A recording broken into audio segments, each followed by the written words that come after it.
Param Shanti. This is the English translation video on Bapuji's channel of Anand Bhai and Jyoti Prakash Bhai's Hindi podcast परमाणु ऊर्जा काल अग्नि का शरीर पर प्रभाव the effect of nuclear energies काल अग्नि on the body a scientific perspective on the impact of काल अग्नि a deep analysis Anand brother is saying, Param Shanti, today we are going to talk about nuclear energy, understand it and at the same time understand spirituality.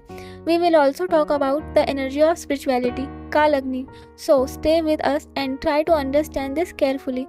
The more attentively you understand, listen carefully. First we need to understand that what the whole world calls a nuclear bomb is negative energy. So today we will also understand that it can be used as positive energy just like nuclear energy is used to generate electricity. But today we will also understand this in the language of spirituality. Anand Bhai is asking Jyoti Prakash Bhai the first question, how would you explain nuclear energy in simple language? Jyoti Prakash Bhai says that today we will understand it a bit from a scientific perspective and also connect it with spirituality. Science today is discussing and analyzing the gross creation.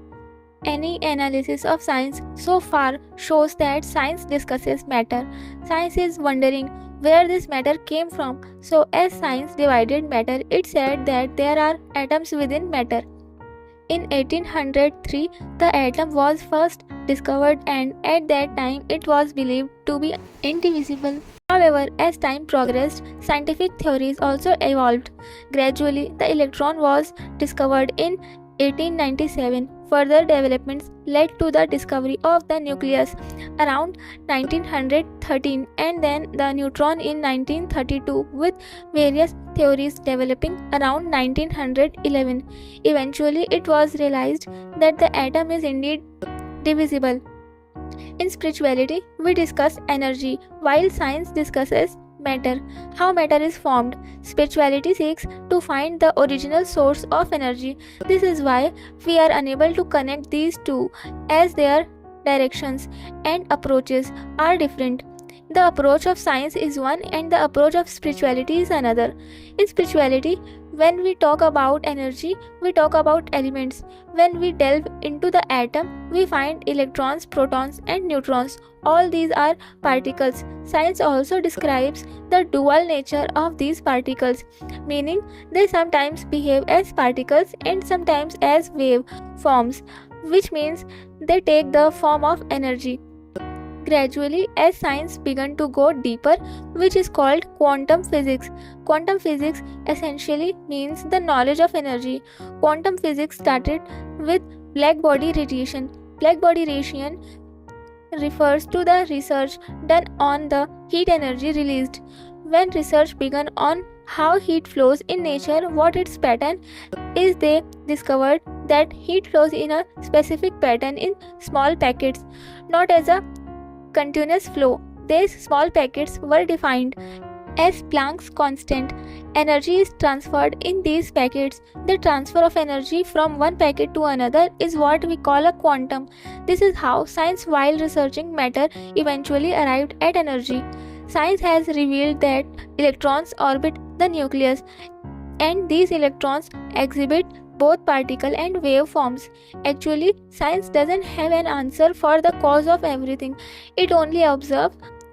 Science merely observes and it doesn't always know the cause until it's discovered and then explained. All subatomic particles, whether electrons, neutrons or protons, are inside atoms, hence they are called subatomic particles.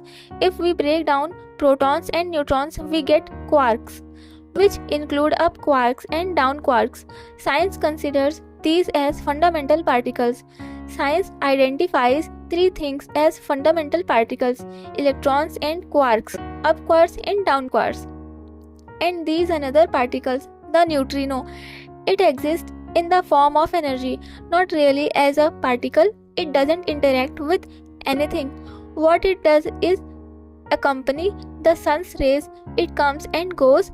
It exists in a radiation form, meaning energy. That's why science says all matter is made up of these fundamental particles. When science discovered the electromagnetic force, it was understood as the force of the electron.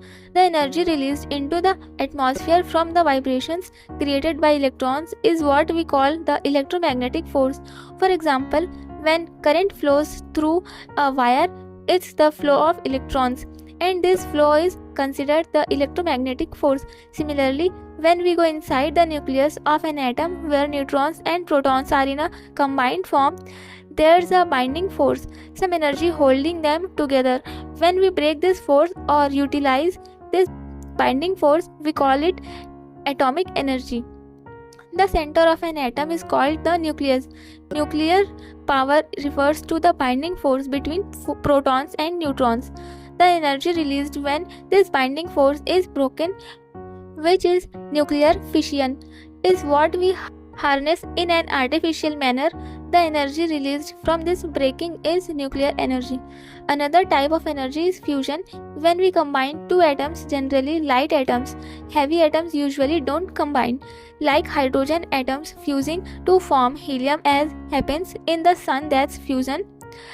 In the sun, deuterium is formed, which is an isotope of hydrogen, and when these fuse, helium is created. So what happens is that when two nuclei fuse, their binding energy will still interact and energy will be released from that as well. This energy is released in two ways, one from fusion and one from fission. Both of these are called atomic energy. This is the scientific perspective. They extracted it in a tangible form and are using it today, whether for electricity or for destructive purposes like the atomic bomb. This is atomic power. Just as we see electric energy and electromagnetic force in our daily lives, we know their effects. The lights are on and we are doing everything with electric energy. The electromagnetic force is such that all that technology we see on earth today, whether it's internet technology, communication technology or computers, everything is an electromagnetic force. There is nothing but the electromagnetic force. If we imagine for a second that the electromagnetic force disappears from the earth, everything will disintegrated. Even our bodies will not exist. If we understand from a scientific point of view, our body is also a gross physical body, just like the table we see, which is also made of atoms. The bonding that one atom has with another atom, like the shape of a body, this binding energy between one atom and another is the electromagnetic force. Without the electromagnetic force, this body would not even take shape. Many atoms have joined together in a pattern, and because they have joined in that pattern, they have taken a particular shape. The type of shape it will take depends on the pattern in which it is joined. The shape will be determined by the way many atoms are joined. So, we also have to understand why everyone's shape is different. Inside everyone, electrons, protons, and atoms are arranged in different patterns. Roughly speaking, as science delved deeper into quantum physics, research began. While researching, the thought came to their minds. We have found so many particles, so many fundamental particles. Where did they come from? How were they generated? At the very bottom, you have quarks, up quarks, down quarks, neutrons, the electromagnetic force, and then there is the nuclear force. As these things slowly began to develop, the electromagnetic force is the oldest force. It has been known since 1860. The electromagnetic force is electricity. In today's time, all the technology that science is using in the physical world, whether it is controlling a satellite, it is doing so with the electromagnetic force. Even the pictures that the James Webb telescope is taking are also through the electromagnetic force. Science has no technology beyond this. We are discussing science so that we can experience it and have some understanding of it. Science will help you understand spirituality, but you will not get peace of mind from it. That is a fact. But it will help you understand, because right now we are all in the physical body in the physical world. So every world has a rule, and until we understand that world, we cannot go beyond those rules. Even Voyager 1 and Voyager 2 are being controlled by the electromagnetic force. The pictures that the James Webb Telescope is taking, that is also an electromagnetic wave taking pictures in the infrared wave, and then it is being analyzed. This is all the electromagnetic force. Where is the nuclear force used? The nuclear force has two forms. One is the strong force and the other is the weak force. Where is the strong force? It is the binding force between neutrons and protons.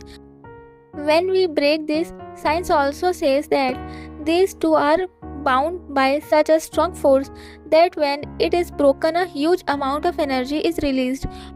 We know what happened in Hiroshima and Nagasaki from this. Even the children being born today have deficiencies. So that is the nuclear force, and there is another force called the weak nuclear force. All the radioactive materials emit radiation. There are also many radioactive materials in nature. Anand Bhaiya is asking, why radioactive materials in nature harm the body? Jyoti Prakash Bhai is explaining that any radiation, whether from radioactive material or a nuclear explosion, is energy. Just as the sun's rays are energy and nuclear explosions are happening within the sun naturally.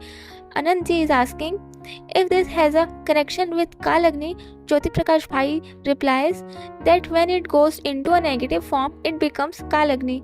Kaal Agni is a fire that can burn and destroy the entire universe, meaning it is such a powerful energy that it absorbs all the matters and energy from which the universe is made into its own energy.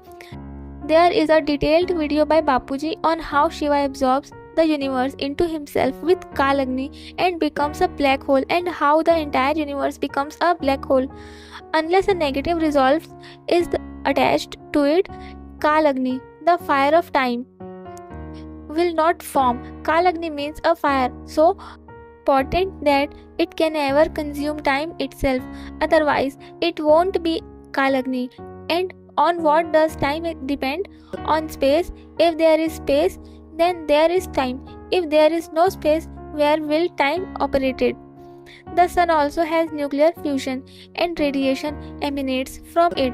The rays coming from the sun are absorbed by the Akash Tattva, space element of our earth. Science calls it the ozone layer, but according to our spirituality, there is Akash Tattva, either element or space element, and Vayu Tattva, air element, an energy that absorbs it. The energy that reaches earth is usable heat energy, which we utilize. All activities on earth are based on this. Anand Bhai is saying, they say a solar flare will come and knock out earth's powerhouse. Jyoti Prakash Bhai is saying that would only happen if it became chaotic, otherwise not. All these telescopes, like the James Webb Telescope, all these satellites are thousands of kilometers above Earth. The satellites would be destroyed, they wouldn't work. If satellites stop working, all technologies on Earth will fail, because all our technology is based on satellites and electronics. Some people are even saying the internet won't work and electricity will go out. What's the reason for this? Solar flares are the reason, but in nature, everything remains balanced. Actually, inside the sun, nuclear fusion is happening. We say deuterium is converting into helium. Two deuterium atoms are sticking together and forming helium. And when these deuterium atoms combine, they release energy, and that energy becomes the sun's rays. That's why the energy in the sun's core is 15 million degrees Celsius, and when it reaches the sun's surface, it becomes about 5000 degrees. Inside the nucleus of deuterium, the neutrons and protons, every neutron converts into a proton, and when a neutron converts into a proton, some energy is released. Millions upon millions, trillions upon trillions of neutrons are continuously converting into protons, and that energy is being released. The solar flare will only occur if there's a disturbance, otherwise it won't happen on its own. For example, Bapuji says aliens have infiltrated or will do something, what will they do? Right now, a balance is being maintained. Everything is balanced. Otherwise, creation wouldn't exist. Science doesn't have a concept for these things. Science says all this energy formed from matter. But how did it form in such a systematic way? Where did this system come from? Why is it like this? Why does hydrogen have one proton and not two? Who decided the mass of a proton is a certain amount? Who fixed it? This is very thought provoking. Science says nature is like this. That's the only answer they have. So somebody will create a disturbance inside them, just like I am saying that 1 trillion neutrons are converting into protons. The amount of energy created is equal to the energy released, and that energy is being used. So what's released is consumed, making the energy balanced. Now, if I say that suddenly 100 trillion neutrons will convert into protons, a flare will form. Can aliens do something like this? Whether it's aliens or some powerful spirit, what would be the reason for such a large scale conversion of neutrons into protons? There must be some power that supplies so many neutrons and the fusion happens and then it's released. If we understand this in spiritual terms, if someone obstructs the work of Surya Dev, the sun god, if there's a disturbance in his work, then the production of light can fluctuate according to our knowledge. Surya Dev was formed from a cell of Vishnu, from the supreme fire itself. From that supreme fire, Surya Dev formed in a fire cell, and from that one cell, trillions upon trillions of atoms are formed. Just as a supreme element converts into an element, supreme elements are those from which gross elements are created. So, when a supreme element converts into an element, a huge amount of energy is released. In an old video from 2020, Bapuji explained it very well. Our creation made of 5 elements gets its energy from the supreme elements, and today the energy working within these 5 elements is only 0.00001% of the supreme elements power. This means the world is running on such a tiny percentage. Just imagine one cell, which is the supreme element of fire, sustains the sun for billions of years. Now, if one cell releases so much energy, what if a powerful soul from a higher dimension, another universe or galaxy, a soul with 30 kala, divine attributes of power, came and inserted just one cell into the sun itself would be destroyed. So much energy would be released from that one cell. Would that solar flare generate a Kaal Agni, the fire of time destruction, time dissolution? Anand Bhai is saying regarding the elements we were discussing, Bapuji said that the aliens in the ocean can cause a tsunami. Please explain this. Jyoti Prakash Bhai is saying the ocean is also vibration. The atoms there, the water we are talking about, that water is also vibration. We will look at everything from the angle of vibration. There is energy present even within the water element. The water element is H2O. H2O is water. Hydrogen and oxygen mix in a definite percentage and bonding occurs. Only then is water formed. If you look individually, hydrogen individually, we look at oxygen, the property of hydrogen is to burn and the property of oxygen is to help in burning. Science knows this very well. Hydrogen is an element that burns itself and oxygen is an element that helps in burning. When both combine, they extinguish fire. My point is that science and elements are both different. When we say H2O, that is water, not the water element. The water element is different. This is in our Vedas. It is written there that fire is in the womb of water. Womb means center. The bonding that has happened in the center bonding means electromagnetic force. That electromagnetic force is present in every bonding, but there are different types of bonding. Here, there is a kind of bonding because 2 hydrogen atoms are joining with 1 oxygen atom. Why didn't 3 join? Why only 2 joined? Science does not even have an answer for this. Science says this is nature. We don't know nature behaves like this. So this is nature that is supporting creation. This is what is systematic. Who created this system? However, science is not ready to accept this. The fire within water is a vibration. Isn't it an energy? So just like aliens, we call them souls. They are not from this universe but from another. We call them aliens because they are outsiders, powerful and possess extraordinary abilities. Why do they have power? Because they are in a subtle state, while we are in a gross state. Since they are subtle, their powers is more manifest, like the power of the soul's resolve. So with their power of resolve, they will increase the vibration. As soon as they increase it, the vibration in the water element and fire element will increase at a tremendous speed, and a tsunami will automatically occur when negative energy starts to increase in it. Basically, the reason for the tsunami is the increase in the fire element. The more the fire element increases, the more the vibration increases. For example, as water boils, it keeps expanding. This is what we observe physically, but they are subtle.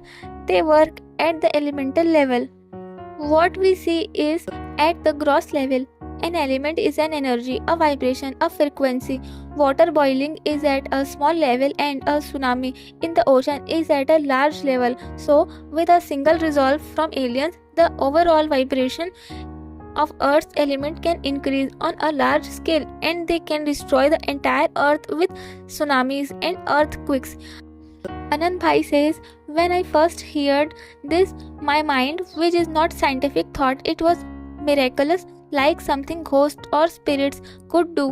Jyoti Prakash Bhai is saying everything operates through the knowledge of elements, because element is a spiritual term while electron, proton, neutron are scientific terms. However, in spirituality there has never been any talk of electrons or protons. They never discussed them in any developments in our Vedas, Puranas or Shastras.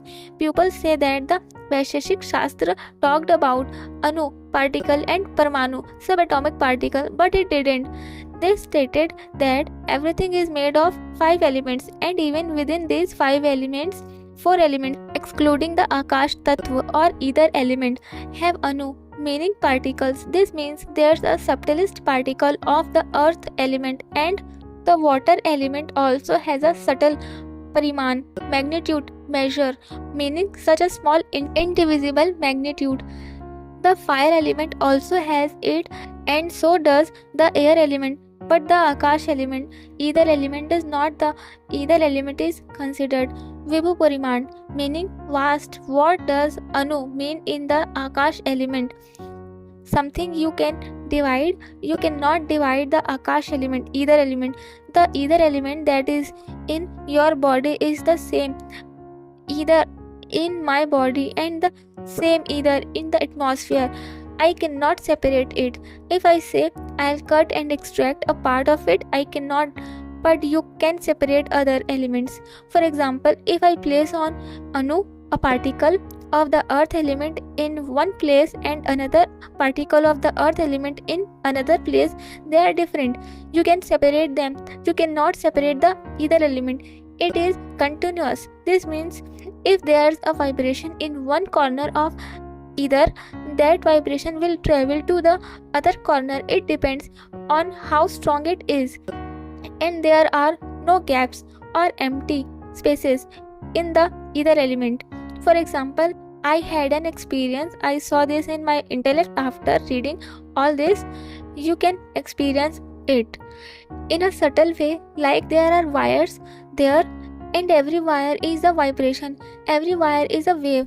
There are trillions upon trillions of waves, so many waves that there's no gap between one wave and another. Wherever we touch, it gets transferred to another place through those waves. Nuclear energy, which is not a natural power but rather something we create. We can only achieve nuclear fission, whether for explosions or generating electricity with 2 elements, uranium and plutonium. Apart from these two, no other explosions will occur. In science, we have 118 elements, but only these two matter. The other 116 are irrelevant because you don't break them no matter what you do. Only these two break apart. Out of these, uranium exists in nature, but plutonium does not.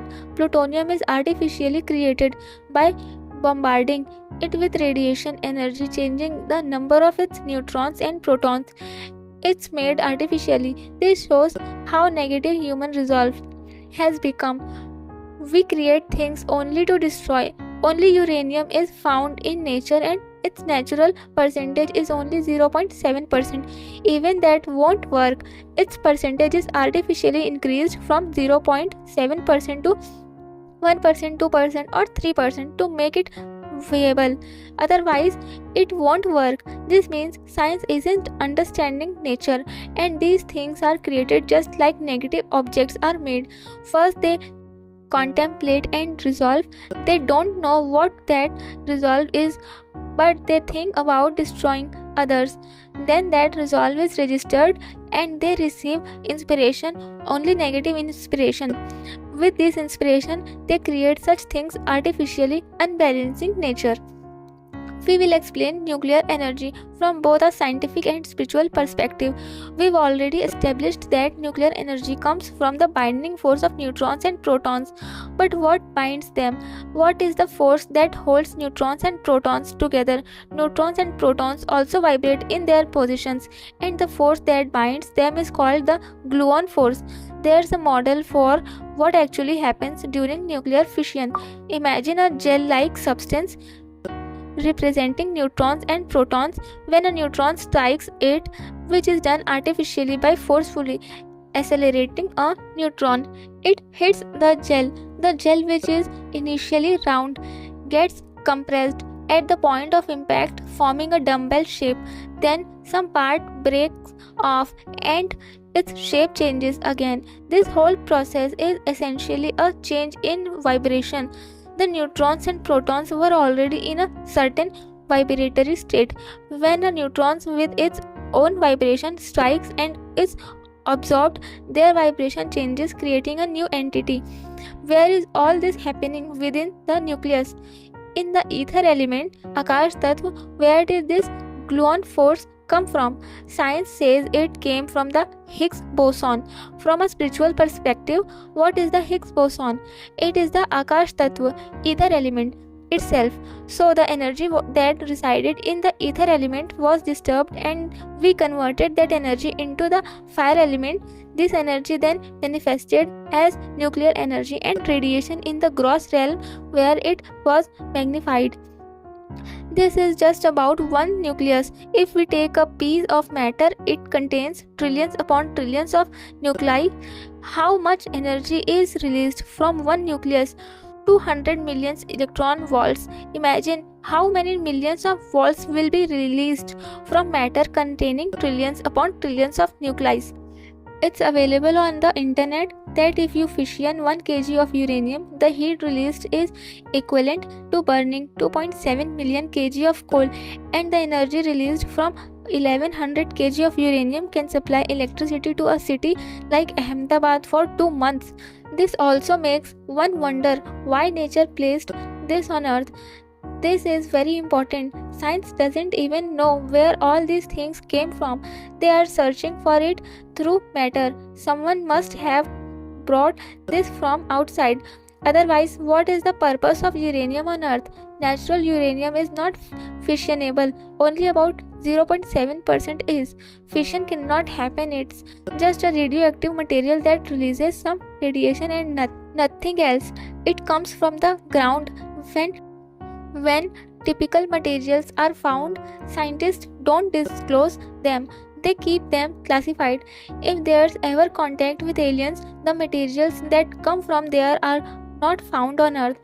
They are combinations of different elements, but science cannot understand these elements. According to Bapuji's Behad knowledge, the combination of elements in every Brahmand, cosmic universe, galaxy and universe is different.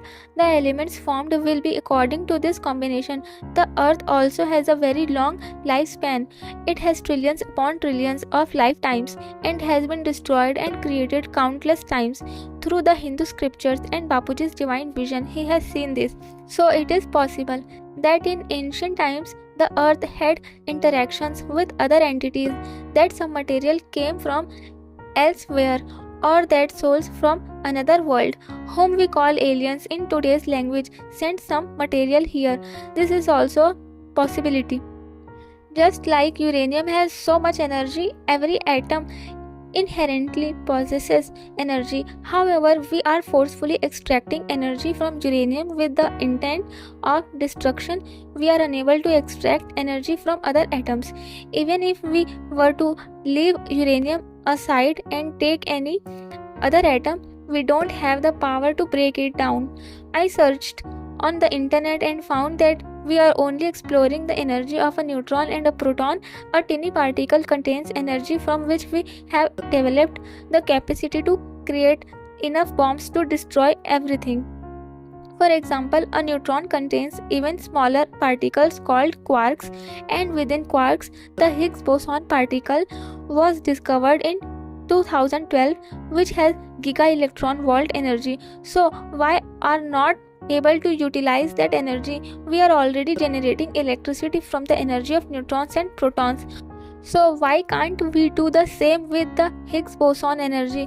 We are unable to capture or extract that energy. This means that the more microscopic we go, the more immense the energy. For instance, the energy in the fire element is much greater than in the air element, and going from the air element to the space Akash element, either element, the energy is vastly greater. All these discussions we are having, this mantra shakti, power of mantras, resides in the ether element. Every mantra in the form of vibration is present in the ether element. Anand Bhai is asking, when an atomic bomb blasts, as you said, Akash, space, ether is like a sheet. Does that sheet tear or does it destroy the Akash element, ether element? How does it harm the atmosphere? Jyoti Prakash Bhai is saying, we need to understand energy first from a scientific perspective, then from a spiritual one. Science states that there are 4 types of fundamental forces in nature.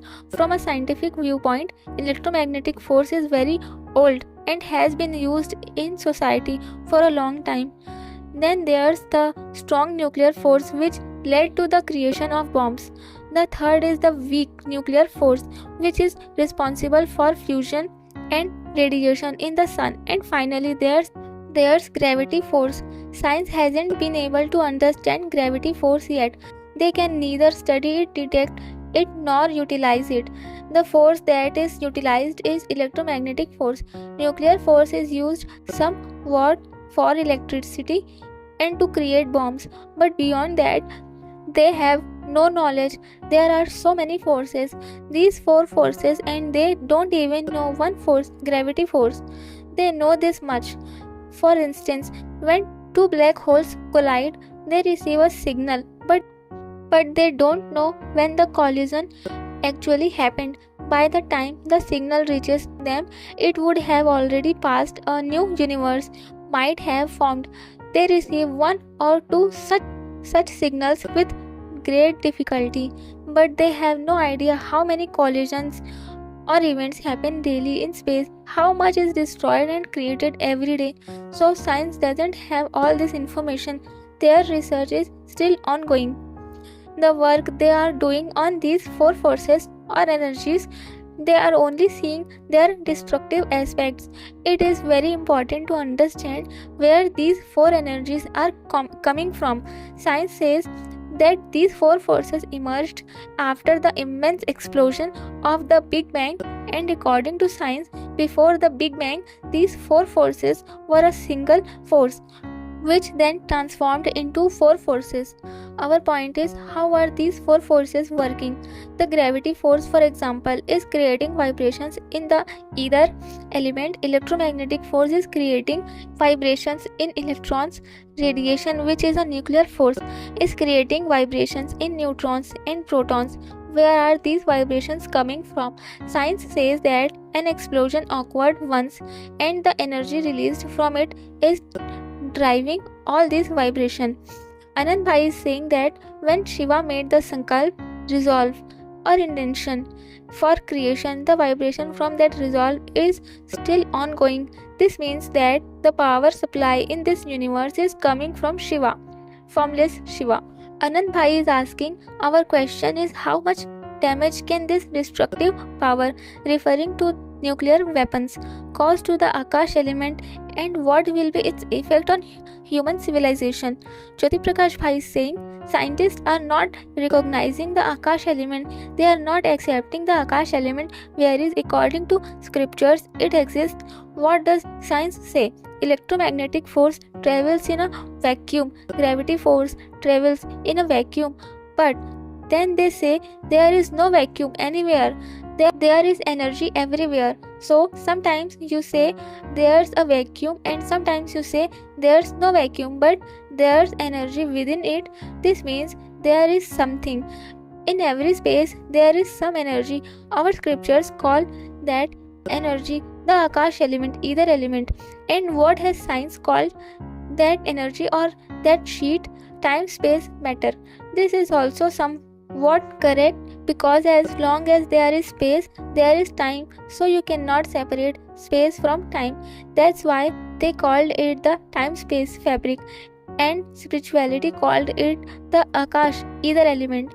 That energy is nothing else, but it is such subtle energy that we cannot see it in its gross form. When a nuclear explosion happens or when we artificially create a bomb, what happens is that we are converting that very energy, the vibration, the power lying in the ether element into the fire element. But fire is also obtained by burning wood, by burning a candle.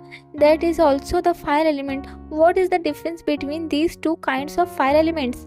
Even in electromagnetic force there is the fire element, so there is a difference. The difference lies in how much of the ether element we are using and how much of the fire element that vibration is creating. When burning wood, there is also the ether element present, but in a very small quantity.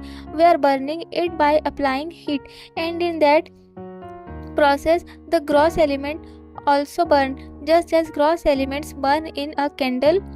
In electromagnetic force, the percentage of the ether element increases and the percentage of the air element increases. In electromagnetic force, the percentage of the air element is very high, which is why there is more energy there. When we delve into nuclear force, the gluon force is actually a force of the ether element. It is a vibration of the ether element. We are creating the fire element from the vibration of the ether element. Fire is formed from ether, as seen in a nuclear explosion, by disturbing either ether element or Akash element. We are converting its energy into the fire element. Now what is happening is that we are directly converting the cells of the entire ether element into fire, which means the ether is starting to become corrupted. We are destroying the cells of the ether element, destroying its waves and destroying its original nature. So what will happen? We are heating up the sheet within which we exist, creating a chamber. Scientists' thinking has become so negative that they have made full preparation to destroy the entire earth. The earth is within a boundary. Everything has a boundary. Every dimension exists within the ether element. There are as many types of ether elements as there are dimensions. In each place, the ether element vibrates at a different frequency. For example, if there are 11 dimensions, it vibrates at 11 frequencies. Similarly, the Akash element, ether element in Earth's dimension, was vibrating at a certain frequency. We have changed it, filled it with a negative vibration and infused it with the fire element. What will happen then? The entire earth will start to burn. When the fire element fills the ether element, its cells will be destroyed. The air element will convert into fire, and the fire element is already fire, and the gross elements will also convert into the fire element. That is why Bapuji says that the earth itself will become a hydrogen bomb. What will happen to the earth then? 3/4 of it is water, H2O. The H and O from that H2O will separate. Then H will combine with H and start burning. Just like what happens in the sun, hydrogen fusion will begin. There will be such a huge temperature range that a very big explosion will occur. Generally, in our Kalpa Pralay, cosmic dissolution, Vishnu enters the sun and creates the fire's energy of 12 fires, destroying everything. It is said that first the water will dry up, then fire will start burning and consume everything. This means what was written in the scriptures earlier was not wrong. They had knowledge of the elements. What science is doing today is knowledge of particles, the atoms. Today science is of a very low category. This implies that human intellect has become distorted. If they tamper with the elements or the Param Anu, supreme atom, the result will be destruction.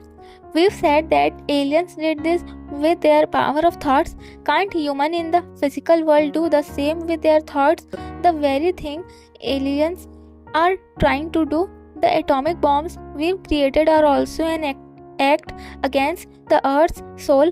I've read that all the great scientists involved, be it Oppenheimer, Fermi, Feynman, all those who were active in making the bomb, died of cancer. Imagine how much negative resolve must have been inside them. Science investigates gross matter, but has any science ever researched its own mind or intellect? No, my point is, where is the inspiration they are getting coming from? They should at least once think about where the inspiration in their mind is originating from. Gross science isn't even thinking in that direction.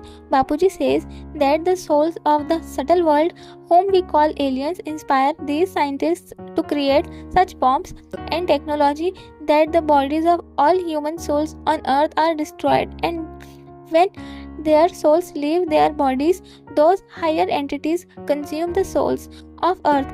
Consume here means to absorb the power of their souls into themselves. Anand Bhai is saying the asuras, demons, used to hide in the ocean after committing bad deeds. Jyoti Prakash Bhai is saying, look at the nature of asuras, demons. They only saw their bodies, meaning they prioritized the manifest creation and considered the body to be the soul. This means they were stuck in matter. Today science is also stuck in matter. Today science believes in 4 elements out of 5, and those who believe in only 4 elements are atheistic souls, meaning they don't even believe in the existence of one element, so they don't have self-knowledge that they are truly a soul. This body is merely an inanimate object without the soul. The existence of that soul was there even before entering the body and will be there even after the body ceases to exist. The soul keeps traveling. Our Vedic knowledge aimed to maintain balance in nature through all its practices, be it performing yagnas or chantings mantras. Mantras would synchronize with vibration in the ether element. Someone was saying that today there are vibrations in the Akash element from the original creation of our universe. If we directly create those vibrations on Earth's sound, we would hear all the mantras. They would connect through chanting these very mantras, and through these vibrations they would perform sattvic, pure deeds, balancing the elements. It was very scientific, working on elements and vibrations. Rakshas, demons, on the other hand, worked on the gross creation on matter. This is the difference between the two. We worshipped nature because nature maintains balance, and science, not understanding nature, is engaged in creating imbalance. Anand Bhai is asking regarding Kaal Agni, the fire of time dissolution. What would you say in this context? Jyoti Prakash Bhai is saying Kaal Agni is used only once during the Mahakalpa Pralay, great cosmic dissolution. During the Mahakalpa Pralay, Shiva only retains about 10% of his energy because ultimately energy flows into the other elements from his energy, so creativity will remain in the elements. Creation will remain in the elements only as long as there is energy, otherwise they will become in Jad means solid without any energy. So as energy flows from Shiva to the elements, only 10% of the supreme light's energy which is in Shiva remains. He then feels that the universe is no longer viable, and that's when he enters the fire. He also knows that if something needs to be burned, the gross elements must be burned by fire because all vibrations are on the ether element, but below it the vibratory power decreases and goes into different forms, which is why it becomes in solid substance. So to burn it, he enters the sun, the 10% power of supreme light he had. When it mixed with fire, it became Paramagni or supreme fire. In supreme fire, there is both supreme fire and regular fire, meaning it has both quality options. When it burns, the gross fire is sufficient to burn the gross. Fire is sufficient to burn the gross. To burn water and earth, they will burn in that fire. But when it burns ether and air element and are just vibrations. So what does it mean to burn vibrations? It means forcefully changing their vibrations. How will it change them? The Param Agni, supreme fire, will enter the ether element and destroy those vibrations. Meaning, if you have those vibrations within you, they will be forcefully destroyed. How will that happen? It will be like giving an electric shock to someone when current flows through you. So, when you destroy those vibrations in its space, what will happen? The soul at that time will feel a shock, an electric shock like sensation, because it's changing the vibrations. So by changing all the vibrations of the ether element in this manner, it will convert them into supreme fire. When it converts into supreme fire, then it will become supreme ether element. But even that will be created by taking power from Mahashiv, who is the creator of Shiva. When Paramagni, supreme fire, converts into supreme ether, then the transformation is very pleasant. But until Paramagni, you will have to burn, and all souls of the gross and subtle worlds will have to burn. In our universe, the ether element extends up to Brahmapuri. It will burn up to there. Thank you. Infinite supreme peace to all the divine souls.